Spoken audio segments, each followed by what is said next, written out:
Құрметті отандастар, баршаңызды Астананың туған күнімен шын жүректен құттықтаймын.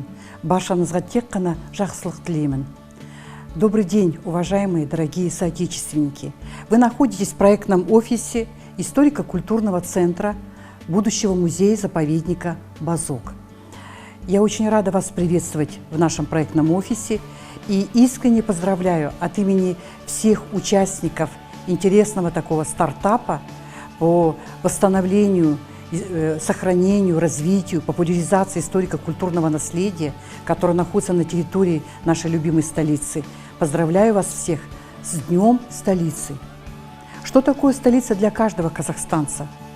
Столица – это сердце любой страны, любого государства. А со столицей Нур-Султан мы связываем все свои надежды, свои мечты, свои чаяния. Примечательно, что именно новая столица, она строилась, создавалась в период становления, развития независимого, суверенного Казахстана.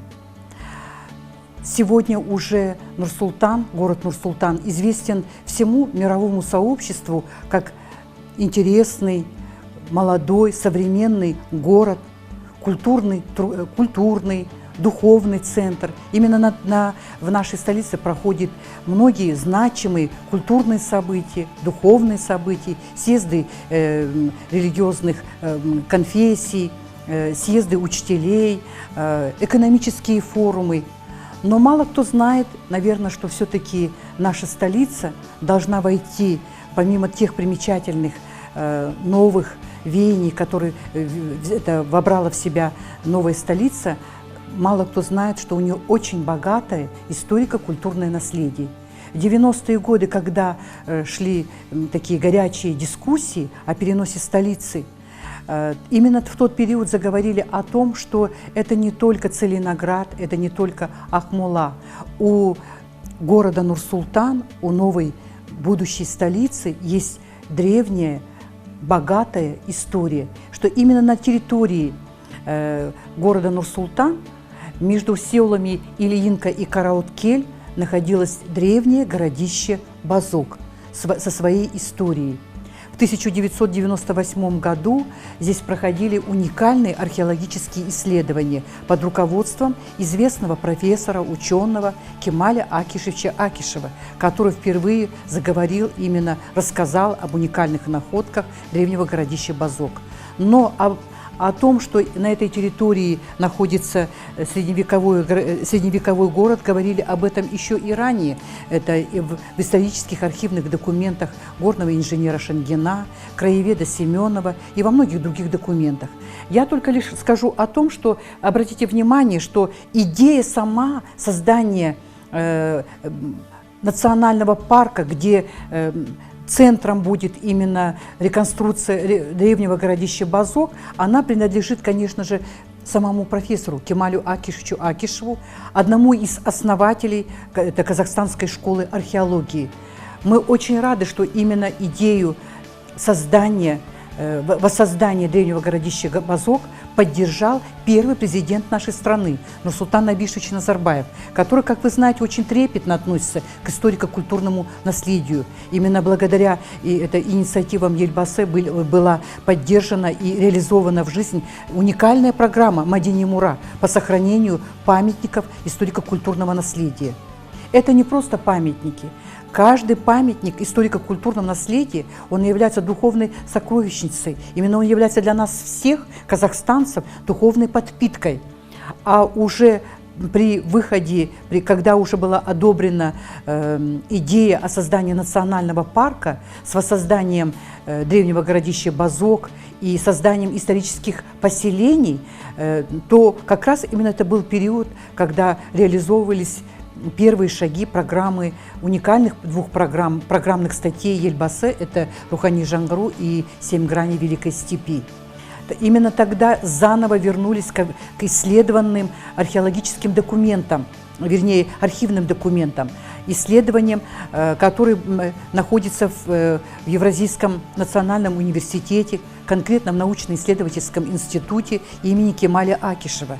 Документы это именно археологические исследования послужили тем, что нужно не только воссоздать древнее городище Базок, но и в то же время материалы Международного научного форума, который был проведен на территории археологического памятника в 2004 году, послужили тому, что необходимо построить и другие исторические комплексы, потому что это место выбирали во все исторические периоды для поселений и для обживаний. А почему бы и нет? Обратите внимание, вот оно, полноводное озеро Бузукты.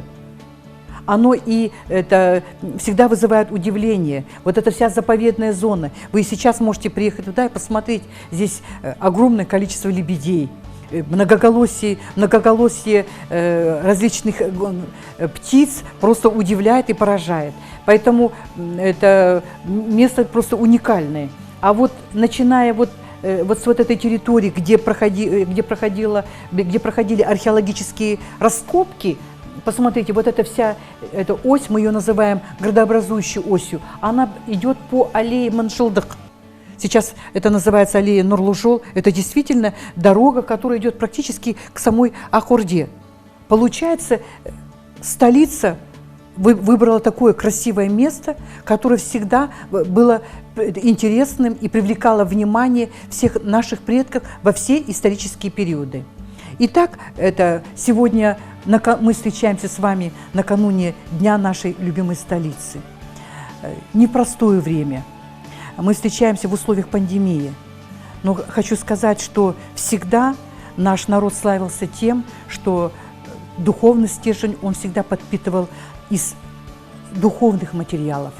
А историко-культурное наследие, оно нас может и поддержать в трудные минуты.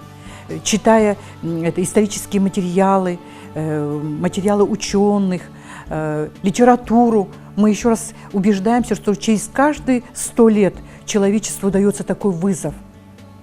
Природа дает вызов. И здесь важно сохранить самого себя, сохранить человечество во имя будущего, во имя наших нерожденных еще детей, внуков. А вот посмотрите, вот этот красивый макет, он свидетельствует о том, что история, что наша степная цивилизация была еще в те времена, 1000 лет тому назад. Вот в древнем городище Базок была и крупная ирригационная система. Здесь были кирпичеобжигательные печи. Здесь находилась резиденция Каганская ставка. То есть и Базок вообще был определенным ориентиром прохождения Великого Шелкового пути. Итак, я искренне благодарна всем представителям научного сообщества, которые внесли огромный вклад в визуализацию данного национального парка. В первую очередь мне хотелось бы сказать слова благодарности Зинулла Самашевичу Самашеву, Марал Галымжановне Хабдулиной, Жамбылу Омаровичу Артыкпаеву, Варфоломееву Виктору Васильевичу, который, в общем-то, очень много таких научных материалов нам дал именно по изучению эпохи бронзы и эпохи раннего Железного века. Благодарны такому энтузиасту, ученому, как Ермолаева Антонина Сергеевна, которая щедро поделилась знаниями, как развивалось раннее развитие металлургии на территории центрального Казахстана, совместно с ученым Жаунбаевым Сагындыком Убаевичем. Можно этот список перечислять и перечислять. Есть молодые ученые, которые тоже сегодня исследовали, как еще с периода древности, заканчивая поздним средневековьем, развивалось гончарное дело на территории Казахстана. Это Ералы Акымбек и вообще институт имени Маргулана, находящийся в городе Алматы, который внес нам огромный вклад именно в научную составляющую нашего будущего национального парка. Мы бесконечно благодарны Евразийскому национальному университету, казну имени Аль-Фараби. Практически все ученые нас поддержали и помогли. Поэтому, наверное, этот список можно, молодые ученые, их Утубаев, это Жамбулат, так же, как Ералы Акымбек, это, в общем-то, внесли свою лепту. Этот список можно продолжать. Я уверена, что еще впереди наши другие проекты по содержанию каждой эпохи, и каждый еще внесет свою лепту. Важно, что даже в период пандемии каждый из них активно выходил с лекциями, с консультациями. Еще раз вас всех с праздником. И я хочу сказать, что наша столица, любимая, она будет процветать. Здоровья всем нам, благополучия каждой казахстанской семье, процветания нашей любимой столицы, процветания нашей любимой родине, у которой тысячелетняя история степняков, кочевников. Многие иногда говорят, что почему-то ассоциация больше с 19 веком вот, представляет только наши белоснежные юрты, наши напитки, нашу этнографию. А история ученые сегодня, и наши, вот, об этом свидетельствуют именно археологические данные, архивные документы, свидетельствуют о том, что в Великой Степи были и крупные средневековые города. Поэтому степная цивилизация внесла свой вклад в мировую цивилизацию. Сегодня проект, историко-культурный проект «Бозок», который объединил представителей всего научного сообщества Казахстана, он активно развивается. В этом отношении мы благодарны и акимату города Нур-Султан, который подписал совместно с нашим Министерством культуры и спорта меморандум. И, в принципе, наш проект активно продвигается. Мы бесконечно благодарны президенту нашей страны, Касым-Жомарту Кемеловичу Токаеву, который огромное внимание уделяет развитию науки. В данном случае национальный парк – это будет то место, где вы не только лишь одно дело прочитать документы, прочитать исторические данные, а другое дело это визуально увидеть и погрузиться в эту историческую эпоху. Хочу сказать, что аналогичные национальные парки с воссозданием исторических городов есть во многих цивилизованных странах. Японии, Соединенных Штатов Америки, Европы. И это не случайно, потому что это живое доказательство того, что у этой страны древняя, богатая история. Армысыздар, құрметті көрермендер, сіздер бүгін Қазақстан Республикасы Мәдениет және спорт министрлігі Бозоқ мемлекеттік тарихи мәдени музей қорығының жобалық кеңсесінде тұрсыздар. Алдарыңыздағы орта ғасырлық Бозоқ археологиялық қалашығы негізінде қалыптасқалы отырған Бозоқ ашық аспан астындағы ұлттық саябағының макеті болып табылады. Жалпы жобаға қысқала басшымыз тоқталып өткен болатын, енді біз нақты таныстырылымға көшсек. Жалпы ұлттық саябақтың жалпы территориясы 412 гектар жерді құрап отыр. Қазіргі кезде сіздер осы макетті соның жартысына жоқ бөлігін ғана көріп отырсыздар, яғни тарихи бөлігі. Бірінші біз таныстыратынымыз Бозоқ қалашығының өзі болып табылады. Яғни мына көріп отырғандарыңыздай Бозоқ қалашығы бұл қалашықтың аумағы бір 30 гектардай шамалас жерді құрап отыр. Бұл арнайы қорғау аймағы болып табылады. Қорғау аймағы, яғни Бұзықты көлінің жағасында орналасқан. Ортада тұрғанымыз үлкен шатырмен жабылған арнайы, яғни әртүрлі қауіптерден сақтау үшін, эрозияға ұшыраған немесе жауын-шашыннан, желден, судан сақтау үшін осындай шатырмен жабылған бұл Бозоқ қалашығының негізгі үсті, төбесі. Бұл жерде алғаш рет белгілі археолог ғалым Кемел Ақышев жұмыс істеген осы жер. Қазіргі таңда бұл жерде ол кісінің шәкірті және жұбайы Марал Қалымжанқызы Қабдуллина қазба жұмыстарын ол кісіден кейін жалғастырған болатын. Екінші біздің нысан бұл Бозоқ қалашығының қалпына келтірілген үлкен көрінісі болып табылады.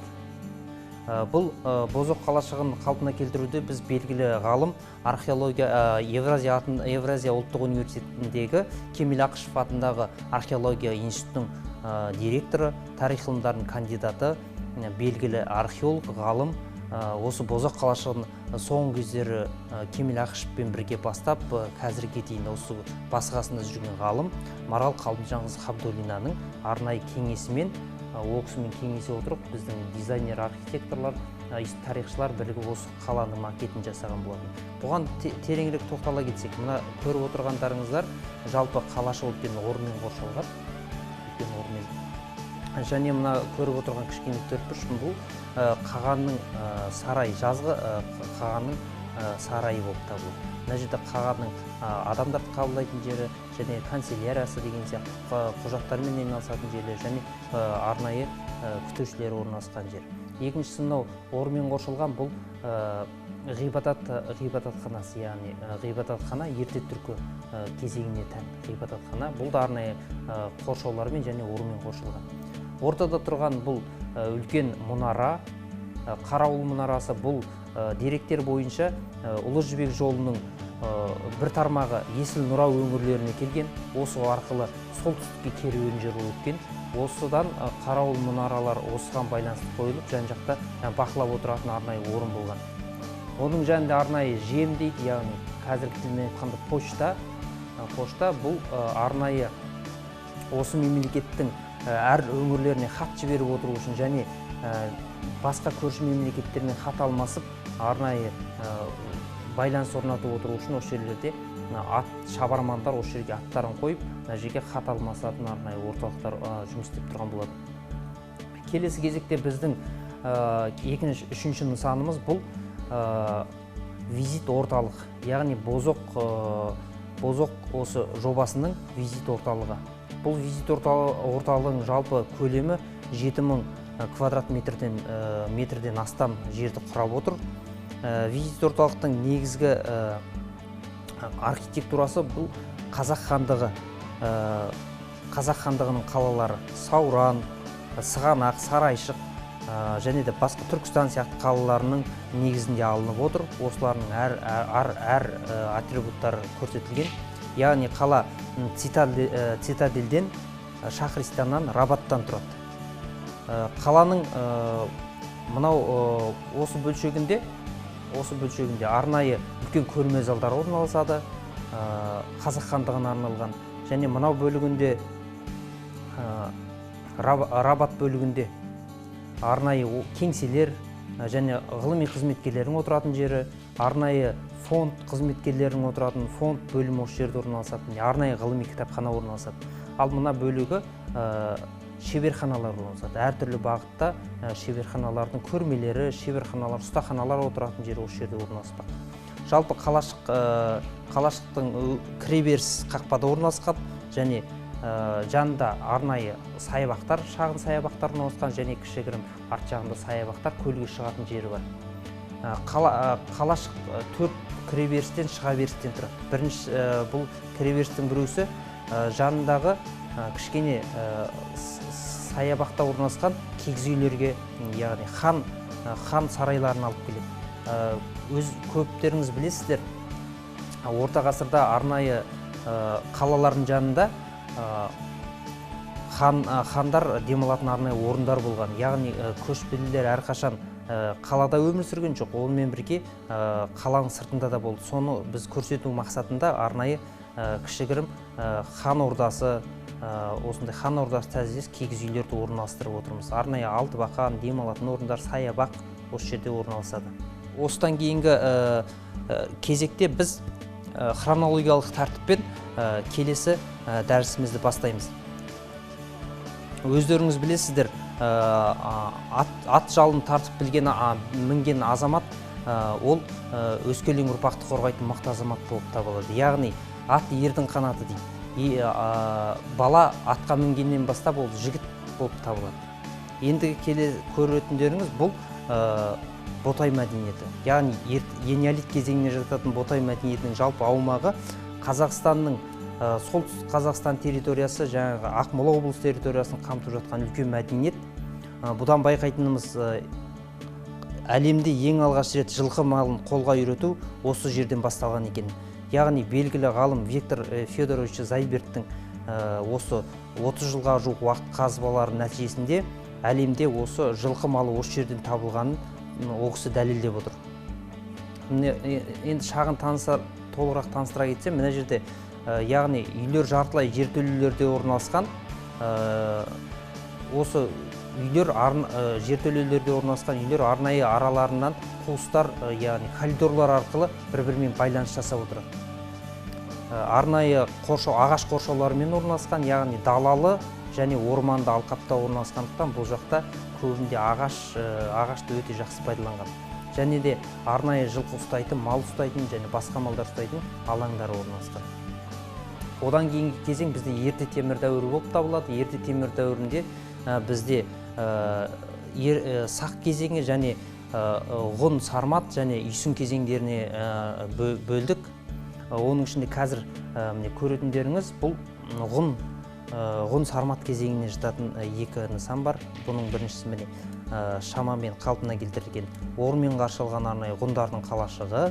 Бұның ішінде ғұн билеушісінің үйі, одан кейін жаңағы Қазақстан жерінен табылған Кемел Ақыштың қазған ақтасты жетісуда үйсіндердің үйі, сонымен Андрей Астафьев деген мықты ғалым археологтың несімен бастамасымен қазылған үстіртте орналасқан қара қабақтан табылған ғұн сармат кезеңіне жататын үйдің бейнесі, және де Арман Зияденович Бейсеновтың бастамасымен қалпына келтірілген үйлер орталық Қазақстан бойынша.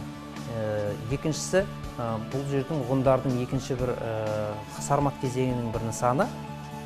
Бұл батыстан табылған Төбежік 2 ғибадатханасы болып табылады. Яғни жартылай жер астына кететін осындай жұмыртқа тәріздес ғибадатхана. Келесі кезекте бізде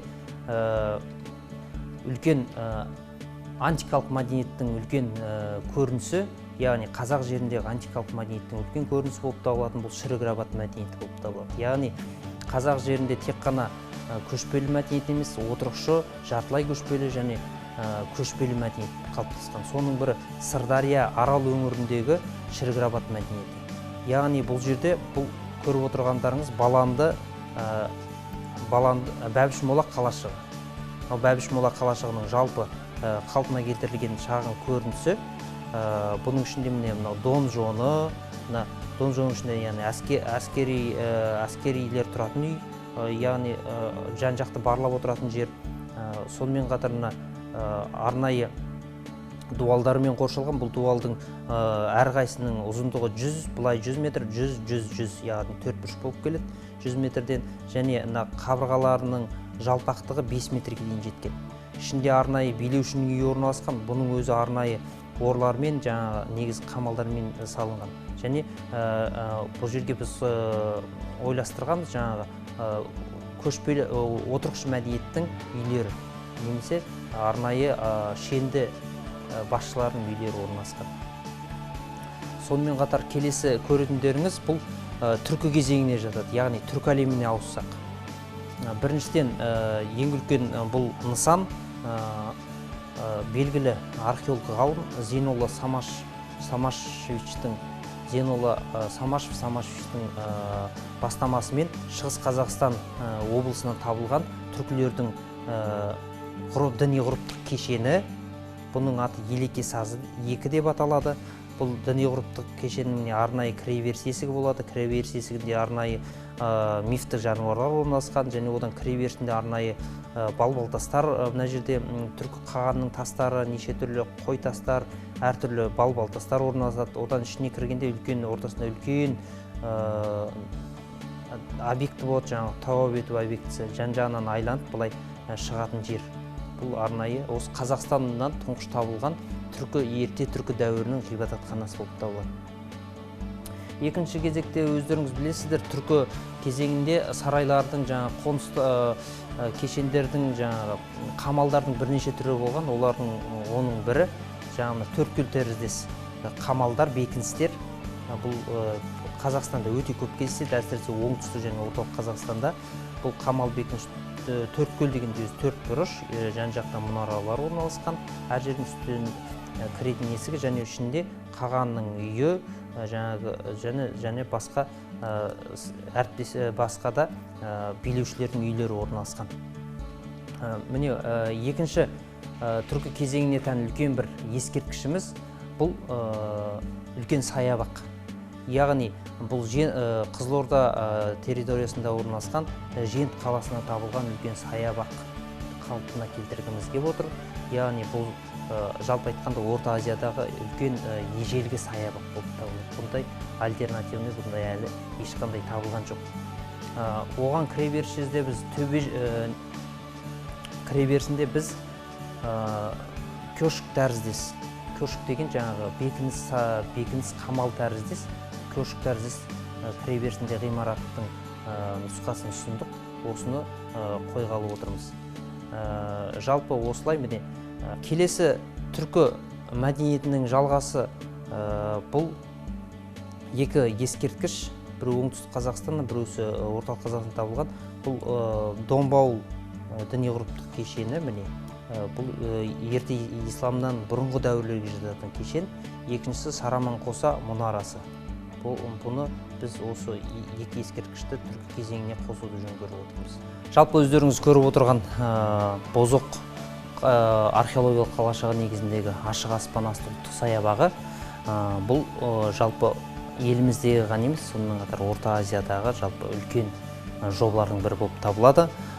Біздің мақсатымыз бұл арқылы сонау қола дәуірінен бергі, сонау энеолит кезеңінен бергі Қазақстан жеріндегі мәдениеттердің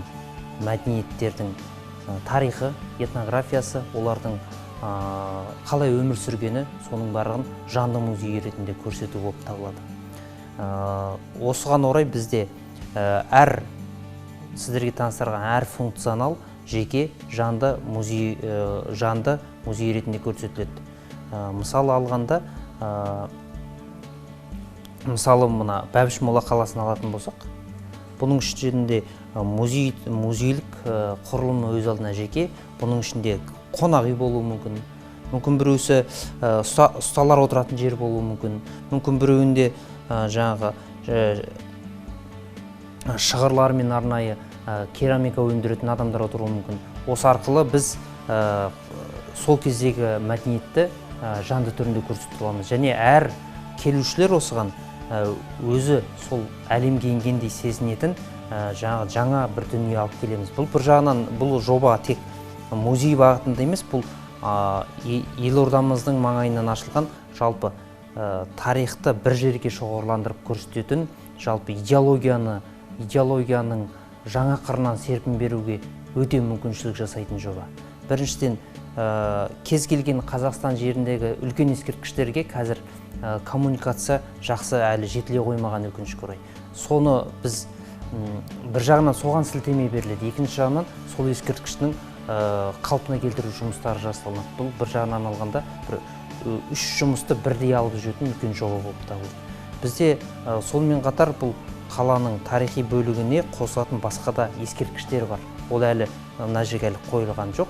Алдағы уақыттарда біз бұларды да қоятын боламыз. Бұлардың бірі металлургиялық кешен, екіншісі қыш өндіру, көзе өндіру ісіне арналған арнайы кешендер. Бұл жерлерде арнайы өзінің критерийлері болады, жаңағы өзінің музейі осындай жобалар қолға алды. Сонымен қатар біз бұл жерде тек қана нысандарды ғана алып отырған жоқ, біз бұл жерде арнайы этнографиялық дәстүрлер өткізетін үлкен площадкалар болады, алаңдар болады. Ол алаңдарда біз сонау ерте кезден келе жатқан мәдениетті біз жанды түрде көрсетеміз. Яғни арнайы қойылым ретінде ма, арнайы спектакль ретінде, арнайы мысалы қыз ұзатуды бір көрсетуіміз мүмкін. Мысалы кигіз қалай басып жатыр, қалай қымыз мұрынды қалай өтеді, осындай рәсімдерді біз жеке-жеке тоқталып, осы жерде оны көрсетіп, таныстырып, қалай жүру керек екенін танытамыз. Бұл бір жағынан коммерциялық жоба дедік қой, екінші жағынан бұл ел туризмін дамытуға арналған, бір жағынан жаңағы Диснейлендтің, былай айтқанда Диснейлендтің тарихи түрі сияқты. Адам ішіне кіреді, сол дәуірді сезінеді. Осындай үлкен жоба болып табылады. Назарларыңызға үлкен рахмет. Сау болыңыздар. Уважаемые зрители, дорогие друзья, разрешите представить вам объемный макет национального парка под открытым небом на основе археологического памятника раннесредневекового городища Бузок. Сам памятник, как известно, находится на восточном побережье озера Бузукты. Градообразующей основой памятника является, собственно, городище Бузок. Он состоит из 3 лепестков. Сам археологический памятник значительно шире.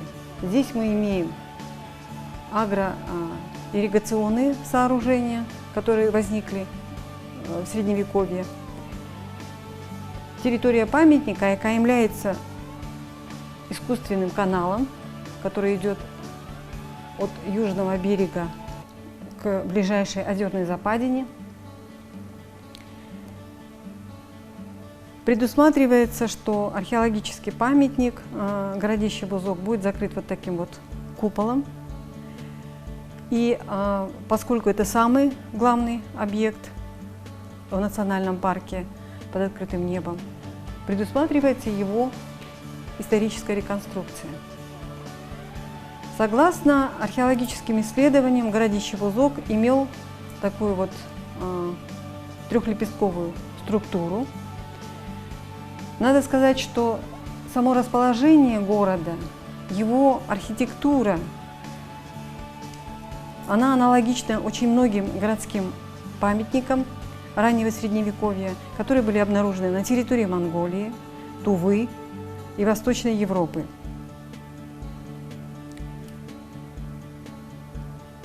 Восточный квартал, северо-восточный квартал представляет из себя реконструкцию древнетюркского святилища. Вообще, надо сказать, что само городище возникает в VII веке, и его первым, объектом становится святилище. То есть, начиная с эпохи раннего Средневековья, начиная с VII века, эта территория становится святым объектом, местом поклонения. Не случайно Кемаль Акишевич говорил о том, что здесь, на этой территории, достаточно продолжительное время его посещали как святое место, как сакральный объект. Здесь устраивались праздники, тризны. Этот квартал представляет из себя реконструкцию Каганской ставки, поскольку на самом археологическом памятнике Бузок отмечается в X-XII веках тюркская, вернее, кыпчакская Каганская ставка, которая в основном использовалась летом. Этот квартал воспроизводит жем, станцию. Этот термин рассказывает нам о том, что в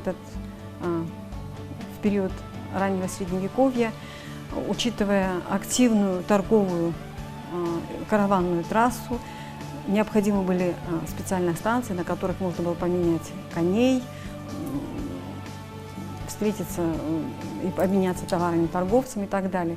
Необходимо сказать, что юго-восточнее городища Бузок находилась известная караванная дорога, которая соединяла города Южного Приуралья, города Приоралья с Сибирью. И, собственно, восточный Дешты Кипчак, западный Дешты Кипчаком. Здесь сходились реки Сибирского речного бассейна и Среднеазиатского. И вот этот город, собственно, воспроизводит характер политического, экономического, торгового и культового центров. Прямоугольная площадка, соединяющая кварталы, занята вот такой вот башней, которая имела очень важное значение для обеспечения безопасности городища. Другим очень важным объектом нашего национального культурного парка под открытым небом является визит-центр. Визит-центр предусматривает воссоздание в виде классического средневекового города, который состоял, собственно, из 3 частей. И в данном случае в этом городе они воспроизводятся: цитадель, Шахристан и Рабат. В цитадели предполагается создание музейной экспозиции, с представлением ставки правителя. Шахристан представляет из себя функционально, здесь будет располагаться научная библиотека, рекреационная зона для посетителей и научные фонды музейные. Рабат – это специальные лаборатории реставрационные и музейные магазины. Для того, чтобы показать, что город, собственно, не являлся местом проживания, постоянным местом проживания казахских правителей, вот на этой территории бы специально, эта поляна называется Хан Жайляу, здесь мы будем представлять юрточный городок и, собственно, летнюю ставку казахского правителя. Надо сказать, что вот территории, которые вы здесь видите, представляют из себя садово-парковое искусство, которое было характерно для средневековых городов Казахстана. Вообще, в целом, на территории национального парка под открытым небом планируется воссоздание 6 исторических поселений, начиная с эпохи энеолита и заканчивая поздним средневековьем. Почему эпоха энеолита? Перед вами воссоздание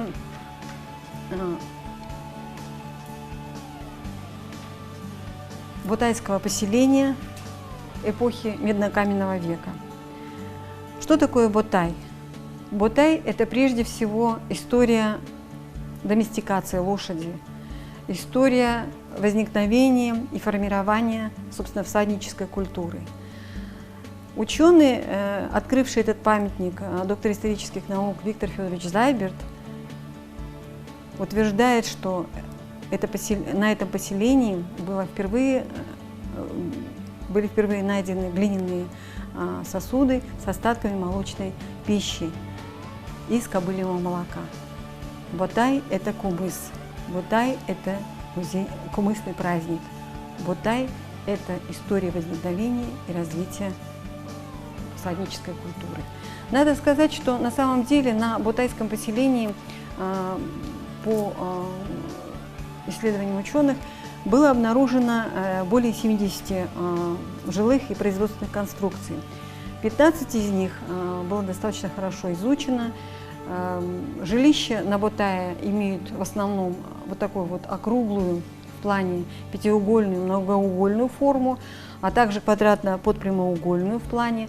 Но здесь мы воспроизводим именно вот эту форму жилища для того, чтобы показать эволюцию жилища, начиная от эпохи энеолита и заканчивая поздним средневековьем. Надо сказать, что этот тип жилища был характерен далее и в эпоху бронзы, и в эпоху раннего железного века. И об этом будут рассказывать, собственно, наши поселения эпохи раннего железного века, эпохи бронзы. Здесь мне бы хотелось остановиться на поселении, которое получило условное название гунского поселения. На самом деле сейчас, благодаря последним исследованиям современных археологов Казахстана, России,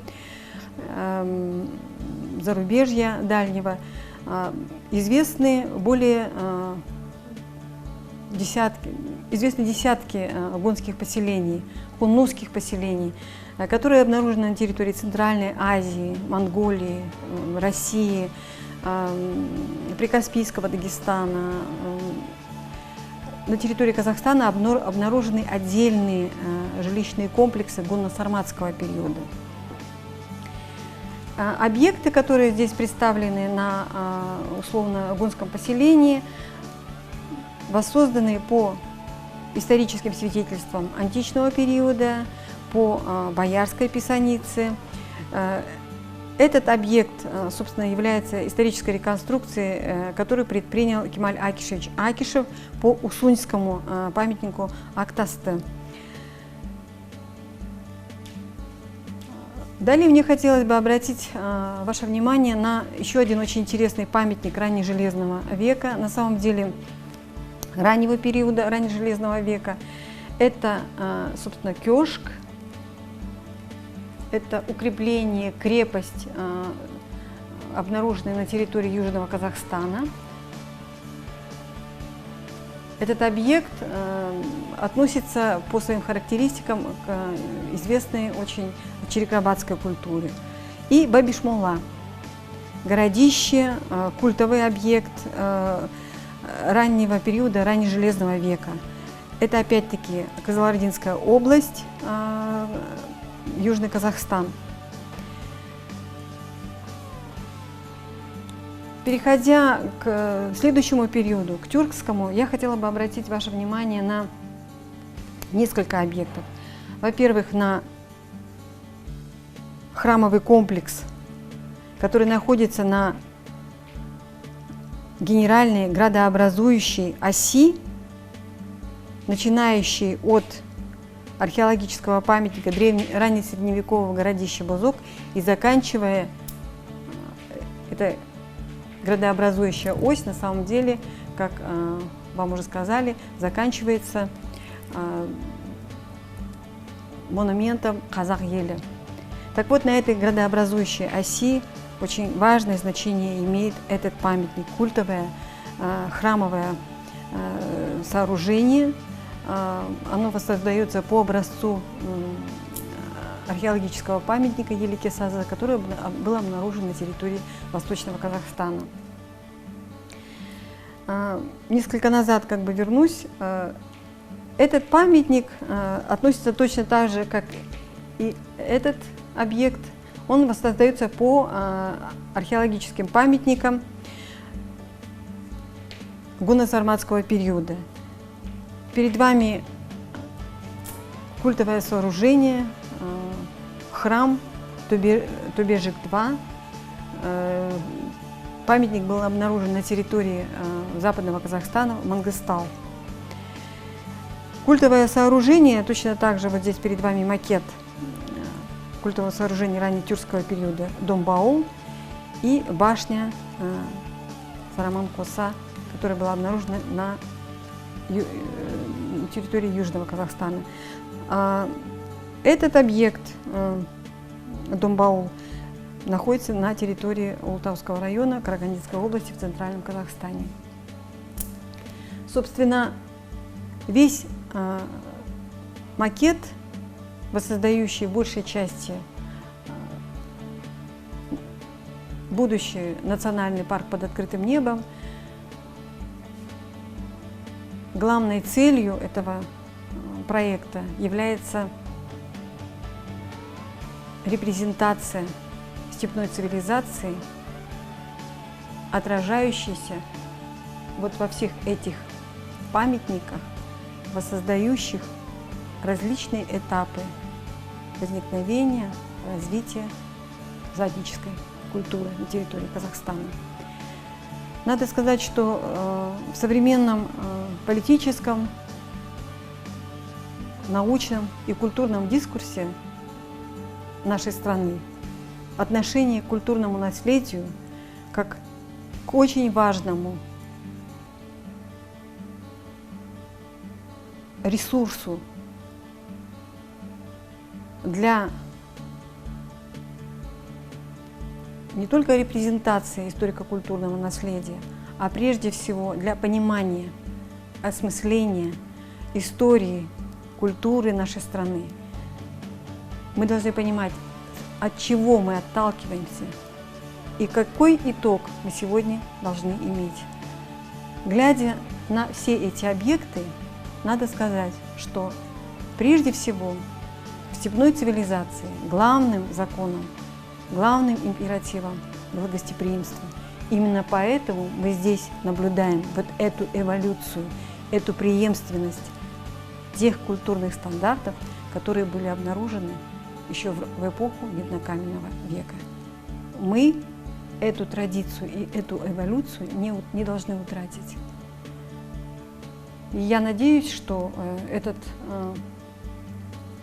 национальный парк под открытым небом, этот проект будет реализован. И я думаю, что это позволит расширить как бы диапазон туристических услуг, которые может представить наша столица своим гостям.